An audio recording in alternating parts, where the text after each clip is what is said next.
Esta é uma das perguntas mais frequentes com a qual eu sou confrontado, quer da parte de doentes, de estudantes e das pessoas em geral. E a resposta é muito curta e simples.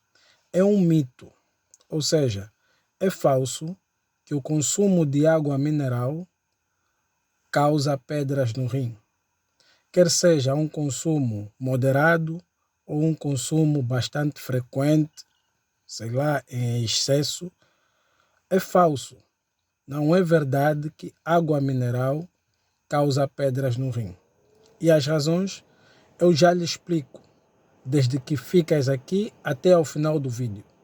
E aproveita, clica no like desse vídeo, inscreva-se no canal, ative o sino das notificações para que possas receber o próximo vídeo que eu partilhar aqui e partilhe também o vídeo com outras pessoas para que eles possam ter acesso a este conhecimento. Desde já, agradecer se já te inscreveste aqui no canal. Então, relativamente à questão de que a água mineral causa ou não pedras no rim, existem várias causas que levam à formação de pedras no rim. Mas um aspecto importante que eu gostava de realçar é que sempre que existir uma pedra no rim, nós mandamos essa pedra para estudo. E é disso que eu vou falar, do porquê que a água mineral não causa pedra no rim. Porque é essencial estudarmos a pedra, os constituintes da pedra, para saber quais são as substâncias que estão formando então esta pedra. Ora, vejamos. Sempre que nós fizemos a remoção de uma pedra do rim em um doente pela primeira vez, nós enviamos esta pedra para o laboratório, com o objetivo de fazermos um estudo dos constituintes desta pedra.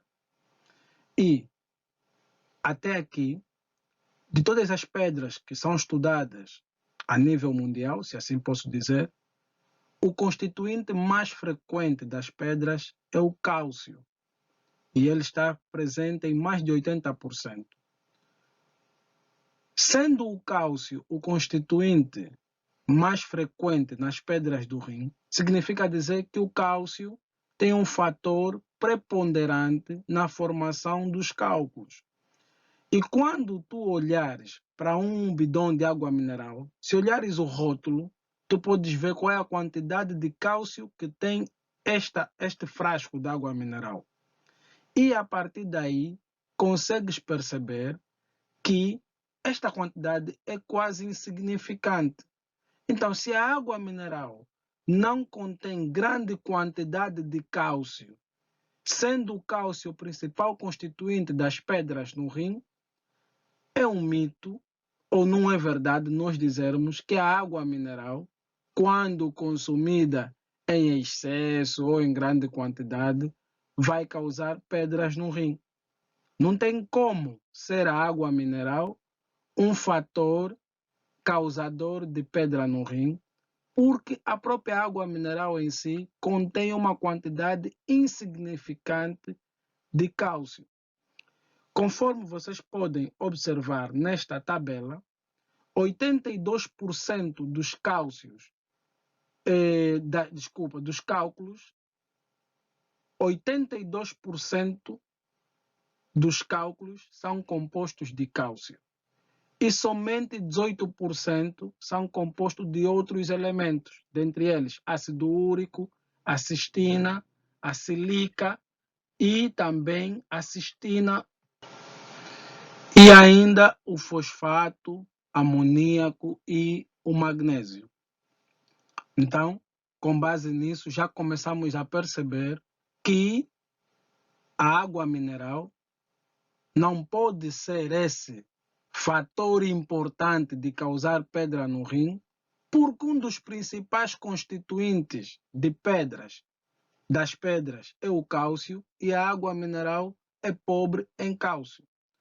Outro aspecto importante é que não é um único elemento só que determina a formação de cálculos. Para alguém ter cálculos no rim, não pode depender só de um único elemento, ou seja, não é só o cálcio sozinho, o cálcio por si só, que é responsável pela presença de pedras no rim. Existem um conjunto de fatores que podem contribuir para a formação de pedras no rim, que veremos a seguir. Então, aqui trago-vos estas duas imagens de raio-x, onde podemos ver um paciente ou imagem de dois pacientes que apresentam cálculos renais e cálculos bilaterais dos dois lados, no rim direito e no rim esquerdo, sendo que o cálculo que nós podemos ver no rim esquerdo é um cálculo maior e o do rim direito é um cálculo menor. Para dizer também que cálculos grandes estão mais localizados a nível do rim e esses, por sua vez, dificilmente causam sintomas de cólica renal, né? Ou impactam ou causam aquela obstrução que cursa com um quadro de dor intensa que leva o doente à urgência com queixas de náuseas e vômitos.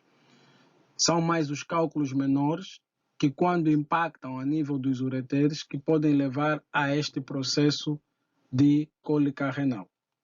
Mas, conforme eu dizia, para o desenvolvimento de litíase no trato urinário, não é apenas um único fator que leva com que um doente desenvolva pedras no rim. O desenvolvimento de pedras no rim é complexo e depende de vários fatores, ou seja, é multifatorial. E esses fatores podem ser fatores climáticos, relacionados com a área em que vivemos, com a região dos continentes onde nos encontramos, podem contribuir. Por exemplo, climas secos com altas temperaturas têm tendência a ter mais presença de pessoas com cálculos do que em lugares com climas diferentes ou com climas frios. Isso por quê?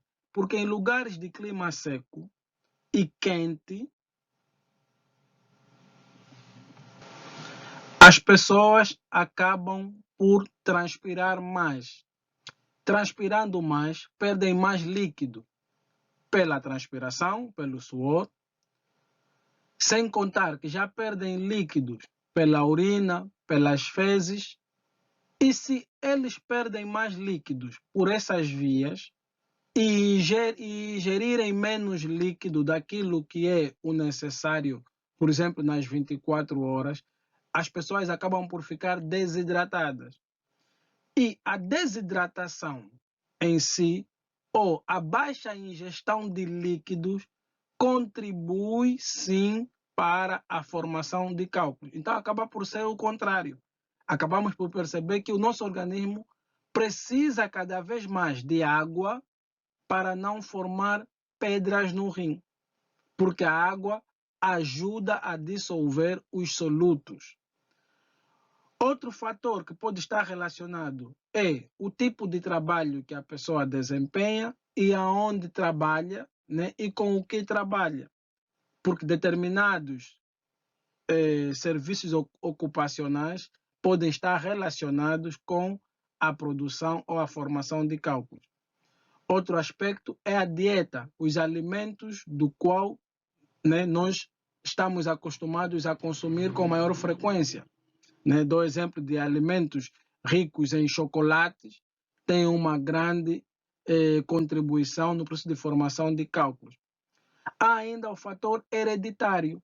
Existem ainda componentes hereditários, desde que, por exemplo, temos uma doença hereditária que é a cistinúria, que é uma doença autossômica recessiva, em que pacientes desenvolvem cálculos de cistina. Fora disso, também está provado que indivíduos que pertencem ou indivíduos membros de familiares de pessoas que já tiveram cálculos são mais propensos a ter quando comparado com alguém que não tem nenhum membro na sua família. Logo, podemos perceber que é um conjunto de fatores que estão relacionados com o aparecimento de pedras no rim e não concretamente só a água mineral. Agora, se a água mineral de per si só não causa pedras no rim, o que é que pode estar relacionado com a formação de pedras no rim? As pedras no rim, para que elas possam ocorrer, tem que existir um processo de supersaturação de solutos. O que é isso de supersaturação de solutos? Tu tiveres um copo de 200 ml ou de 100 ml e colocares água até ao meio, e neste copo com água colocares o açúcar e fores dissolvendo e fores girando com uma colher, chega uma altura que o açúcar vai desaparecer e a água fica doce. Mas se tu fores acrescentando cada vez mais açúcar na mesma quantidade de água, vai chegar uma altura que esta água já não consegue dissolver o açúcar. E o açúcar vai ficando lá por baixo, no chão, né, do copo. Nesse momento em que a água já não consegue dissolver o açúcar, nós dissemos que a água está supersaturada. Ou seja, é uma água que se encontrou incapaz de dissolver os solutos. Então, isso é que é supersaturação de solutos. Se tu no teu organismo, em que precisas ingerir por dia de 1,5 litro até 2 litros, ou mesmo 3 litros de água, e você não o faz, e estás num país de clima quente, transpiras muito e ingeres cada vez menos quantidade de água, tu ficas desidratado.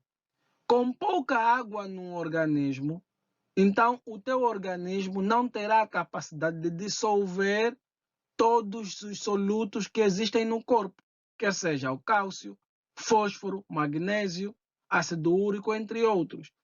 Então, este processo de baixa ingestão de água leva o organismo a um processo de desidratação. E a desidratação no organismo humano favorece a supersaturação de solutos. Só que após a supersaturação de solutos, ocorre um processo que é o processo de cristalização de solutos. Ou seja, se a água não consegue dissolver o soluto, por sua vez, os solutos juntam-se aos outros solutos e formam, então, cristais. Vão agarrando-se uns aos outros e vão formando cristais. E é esse processo de cristalização de soluto que dá origem, então, ao processo de pedras que se formam a nível do rim. Então, é importante haver supersaturação e, em seguida, haver cristalização de solutos. Só que o nosso organismo é muito inteligente, que ele tem mecanismos de proteção que são os inibidores da cristalização de soluto, ou seja, mesmo havendo supersaturação, o nosso corpo tem mecanismos de impedir a cristalização. E a cristalização não costuma ocorrer no nosso corpo devido a esse processo de substâncias que inibem a cristalização. Um dos principais elementos que inibe a cristalização é a água. A água é um grande inibidor da formação de cálculos e quando nós ingerimos água em grande quantidade, nós aumentamos o solvente, né? Esse solvente que aumentamos o volume de líquido do nosso corpo. Daqui mais uma vez para dizer por que a água mineral por si só não pode causar pedras no rim. Não pode por si só. Primeiro, porque se nós ingerirmos água, a água é um inibidor da cristalização. Segundo, porque a própria água mineral não tem grandes quantidades de solutos que participam no processo de formação de pedras no rim. Outros elementos que também são inibidores da cristalização, temos o citrato, que se liga ao cálcio, formando citrato de cálcio, participa no processo de alcalinização da urina. Temos ainda o magnésio. Temos também outros inibidores de cristalização, como a nefrocalcina e a uropontina. São outros inibidores da cristalização. Mas o principal inibidor da cristalização a nível do organismo é a água. Logo, a água, quando ingerida em grande quantidade, aumenta a volêmia no nosso corpo, aumenta a quantidade de líquido no nosso corpo e dissolve os solutos, não permitindo que haja formação de cálculos. Isso para dizer que a água mineral não causa pedras no rim. É um mito dizer que água mineral causa pedras no rim. Primeiro, porque precisamos da água, porque a água é um solvente que dissolve os solutos do organismo que participam na formação do cálculo. E segundo, porque os constituintes da água mineral, quando olhamos o rótulo, não são de grande quantidade que poderiam causar, então, o processo de formação de pedras no rim. Gostava de te pedir, então, se ainda não estás inscrito aqui no canal, inscreva-se no canal, partilha este vídeo para que possa chegar a mais pessoas, clica no like do vídeo, ativa o sino das notificações para que possas receber, então, o próximo vídeo. Deixa o teu like, não saia daqui sem deixares o like no vídeo.